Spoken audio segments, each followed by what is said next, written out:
Hello there and welcome. This is as always Mikhail or Michael speaking, and before I start this video I want to say thank you all who decided to support me financially, be it through Patreon, PayPal or Super Thanks. I really appreciate your generosity, so thank you friends and have a blessed day.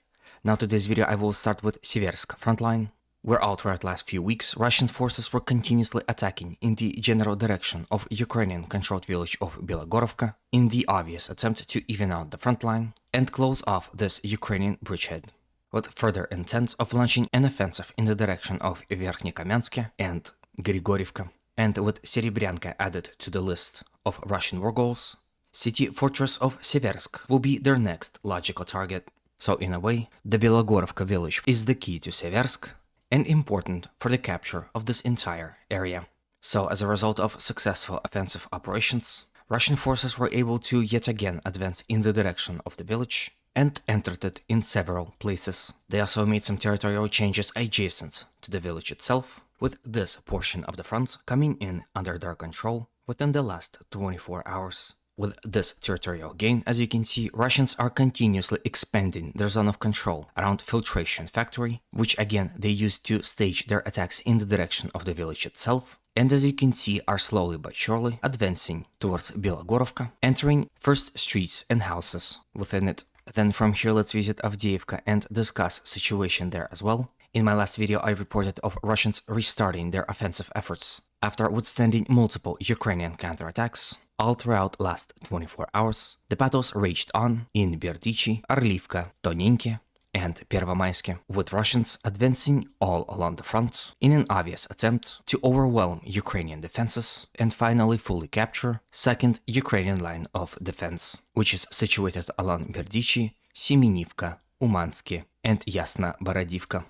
And although it seems that Russian attacks in the direction of Berdichi, Semenivka, Severne and Pervomayske were denied by Ukrainian resistance, the same cannot be said about the situation to the south of Orlivka, where as a result of successful offensive efforts, Russian forces took control of these territories within the last 24 hours.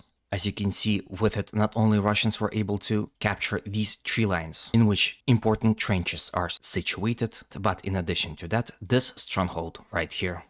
With it, you can see the whole situation develop right in front of your eyes. As with this recent territorial change, Russians gain ability to attack to the flank and rear of Ukrainian formations currently fighting for Tonenki village. And with Russians already attacking from Tonenki itself in attempt to capture the village completely, it is unclear for how long Ukrainian defenses will hold, being attacked from the front, flank, and rear. As you can see, they have this road leading into the village. And if Russians continue to attack and capture these force lines, and with it re-enter Tonenki from the north, the whole Ukrainian defensive structure, not only within this village but around it, will collapse. Then of course you can see this road here, which of course Ukrainians will use in case of Russians will be able to cut off this road here. As you can see in Tonenki, Ukrainians still have two ways of retreat, and the situation here is not as dire as it could have been, but it is getting more and more desperate as the time goes on. As time goes by, more and more videos and information is available to us about the whole battle of Avdiivka and its surrounding villages, and I have an interesting video for you of Ukrainian formations being flanked by Russian forces and forced to retreat without a fight. Here you can see Ukrainian soldiers running across the field in attempt to avoid being encircled and destroyed. Unfortunately for them, Russian artillery watched them close and immediately unleashed hellfire on them. Unfortunately, I cannot show you the full video due to obvious reasons, but if you want to see this particular clip, you can find it on my Telegram channel, or if you want to see my videos uncensored, you can do so by joining my Telegram channel. But in any way, this video is a great proof that what was happening in Avdiivka was no orderly retreat, but in fact, it was a rout with massive casualties. Now, before we move to the other portions of the front, I would like to ask you whether you liked this video so far, and if you have, please consider supporting it by pressing that like button, commenting, and of course subscribing if you haven't done so. Those actions help promote this video to wider audience, thus helps spread the message. Thank you in advance, and let's move on. Not moving far from Avdiivka, let's discuss situation in villages of Pervomaisky and Vodyane. Here Russians continued their assault in the direction of the center of the village, in the north from Vodyane village, as well as from the southeast from village of Pesky. And as a result of successful offensive operations, successfully advanced and captured those territories within the last 24 hours, as you can see, slowly but surely clearing the open fields and force lines situated in between Vodyane and Pervomaisky, closing in on the village center from this general area also.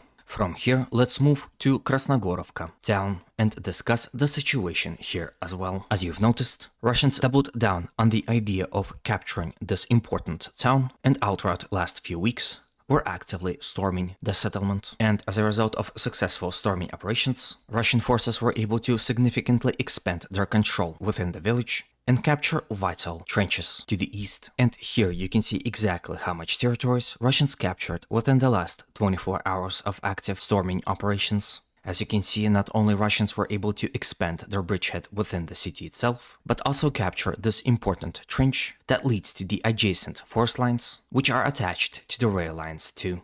And with Russian attacks currently coming from the east, it seems that this entire area is now under threat of direct Russian assault. Right now, Russians are slowly but surely increasing their control over this rail line, which, as you can see, is vital if Russians want to increase their control in the southern portion of this village, as it will cover their entire right flank. Then from here, let's go to Novomykhailivka and discuss the situation here. Although there are no certain territorial changes to report today, but the situation here develops in the most interesting way as Russians continue to attack within the big village itself, recently acquiring full control over its center, now fighting in attempt to force Ukrainians to retreat from the village completely, but so far have not been able to do so. Perhaps in regard to this, Russians recently launched yet another attack to the southern outskirts of Novomykhailivka in attempt to enter the village here and cut off Ukrainian formations defending the village altogether. Here on this video you can see this attack in its full swing. Now of course sadly I cannot show you the entirety of the video due to infantry present. YouTube really hates that. So again, you can watch my video on Patreon, or you can watch this particular clip uncensored on my Telegram channel. All the links will be provided in the video description below. Now at this point the end result of this attack is unclear, but many Russian sources,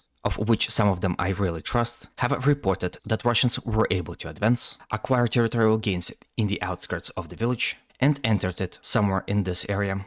Then from Novomykhailivka, let's move all the way to Zaporizhzhia front and discuss situation around Rabotina. Yesterday, Russians took control over these territories on this front line, thus completely recapturing the Surovikin line, and almost immediately soon after, launched more attacks in the direction of the village of Rabotina. Those attacks came from its western flank in attempt to cut off village in two in support of Russian offensive efforts that are coming from Novoprokopivka. And with recently acquired positions here, Russians gain ability to attack the flank and rear of Ukrainian formations defending in this area and in Rabotina village itself, thus forcing Ukrainians to defend from the front as well as from both flanks. As you can see purely logically, this greatly decreases Ukrainian chances of successfully defending Rabotina. With this I end today's video. Hopefully it was to your liking and was informative enough. As always, humanity calls me to condemn all violence against human beings. Have a good day, and always remember, Russia will be free and great.